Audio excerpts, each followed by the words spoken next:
اعوذ باللہ من الشیطان الرجیم بسم اللہ الرحمن الرحیم یا ایھا الذین آمنوا کتب علیکم الصیام کما کتب علی الذین من قبلکم لعلکم تتقون ایاما معدودات من کان منکم مریضا او علی سفر فعدۃ من ایام اخر صدق اللہ العظیم۔ رمضان المبارک کا مہینہ مسلمانوں کے لیے ایک بخشش کا بہانہ ہے، اللہ کی رحمتوں کے نزول کا سبب ہے اور بہت بڑی نعمت ہے، اور اس مہینے کے روزے اللہ نے ایمان والوں پر فرض قرار دیے ہیں، اور ساتھ میں یہ بھی بتا دیا کہ یہ چند دن ہیں، رمضان کے دن پتہ بھی نہیں چلتا، گنتی کے چند دن ہیں۔ ہاں جی، آج 8واں روزہ ہے جی، کل 9واں 10واں 16واں 17واں، پتہ ہی نہیں چلتا، مہینہ گزر جاتا ہے۔ پھر بھی اللہ نے رخصت دی ہے کہ جو تم میں سے بیمار ہیں اور یا مسافت شرعی پر ہے، سفر میں ہے، تو ایسا آدمی روزہ قضا کر سکتا ہے، وہ بعد میں روزہ رکھ لے، پھر عید کے بعد روزے رکھ لے جتنے روزے قضا ہوئے۔ تو اللہ نے یہ ایک ہمارے لیے آسانی والا معاملہ بھی فرمایا ہے، اور اس کے بہت سارے فضائل ہیں۔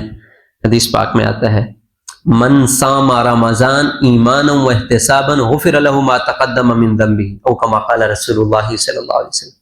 جو آدمی ایمان اور اجر کی نیت سے روزے رکھے، رمضان کے روزے رکھے، تو اس کے پچھلے سارے گناہ معاف ہو جاتے ہیں، سارے گناہ معاف ہو جاتے ہیں۔ اور ایک اور حدیث پاک میں آتا ہے، اللہ کے رسول صلی اللہ علیہ وسلم نے ارشاد فرمایا، اللہ تعالیٰ ارشاد فرماتے ہیں الصوم لی وانا اجزا بہ، کہ روزہ میرے لیے ہے اور میں خود اس کی جزا بن جاتا ہوں۔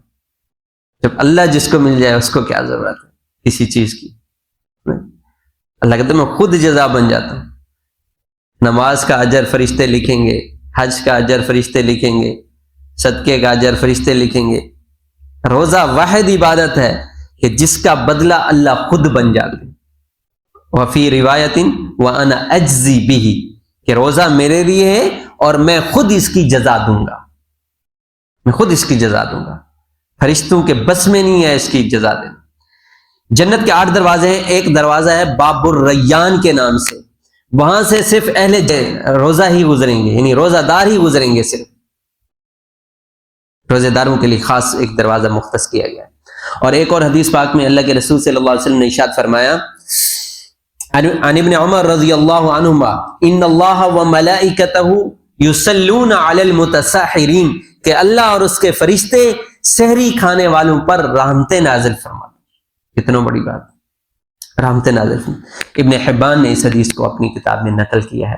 اسی طرح ایک اور حدیث ہے، آپ صلی اللہ علیہ وسلم نے ارشاد فرمایا ان ابی ہریرہ رضی اللہ عنہ ان رسول اللہ صلی اللہ علیہ وسلم قال من افطر یوما من رمضان من غیر رخصت ولا مرض لم یقضه صوم الدہر کلہ وان صامہ، او کما قال رسول اللہ صلی اللہ علیہ وسلم۔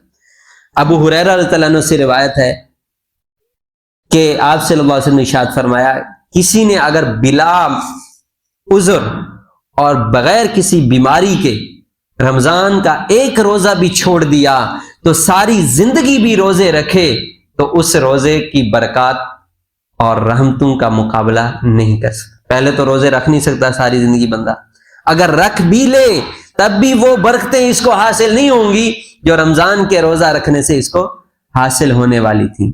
یہ ایسی روایت ہے جس کو امام بخاری نے بھی اور ابن ماجہ نے بھی اور ترمذی نے بھی اپنی کتابوں کے اندر نقل فرمایا ہے۔